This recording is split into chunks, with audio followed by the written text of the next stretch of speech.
காங்கேயம் முத்துவின் ஒரிஜினல் வின்னசஸ் பிராண்ட் அரிசிகள் தரத்திலும் சுவையிலும் என்றும் நம்பர் 1.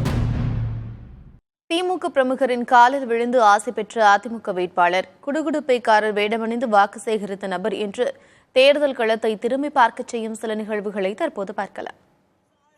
சேலம் தொகுதி திமுக வேட்பாளர் செல்வ கணபதியை ஆதரித்து சேலம் கோவிந்தன் என்பவர் குடுகுடுப்பைக்காரர் வேடமணிந்து வாக்கு சேகரித்தார்.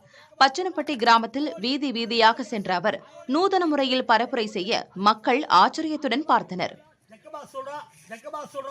மோடி நம்ம பணத்தை கொள்ளையடிக்கும் போது அதுக்கு ஆதரவா சாதகமா இருந்தவர் தான் எடப்பாடி பழனிசாமி. முக ஸ்டாலின் முதலமைச்சர் வந்து உலகத்திலேயே பெண்களுக்கு இலவச பஸ் நம்ம முதலமைச்சர் முக ஸ்டாலின் தான் கொடுக்கிறார். பரமத்தி வேலூர் சுல்தான்பேட்டையில் வாக்கு சேகரித்த நாமக்கல் அதிமுக வேட்பாளர் தமிழ்மணி அங்கிருந்த திமுக முன்னாள் சட்டமன்ற உறுப்பினர் KS மூர்த்தி காலில் விழுந்து ஆசி பெற்றார்.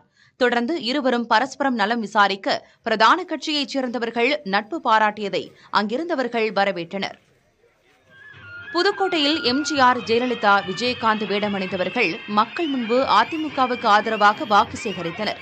தொடர்ந்து நடிகர் சிங்கமுத்துவும் திருச்சி வேட்பாளர் கருப்பையாவை ஆதரித்து பரப்புரை செய்தார். நெல்லை பாஜக வேட்பாளர் நயினார் நாகேந்திரன் சிந்துபூந்துரை, உடையார்பட்டி, தச்சநல்லூர் ஆகிய பகுதிகளில் வாக்கு சேகரித்தார். அப்போது சிறுவர் சிறுமிகள் தேர்தல் விதிமுறைகளை மீறி கையில் தேசிய கொடியுடன் பரப்புரை கூட்டத்தில் பங்கேற்றது சர்ச்சையை ஏற்படுத்தியது. காங்கேயம் முத்துவின் ஒரிஜினல் வின்னசஸ் பிராண்ட் அரிசிகள் தரத்திலும் சுவையிலும் என்றும் நம்பர் 1.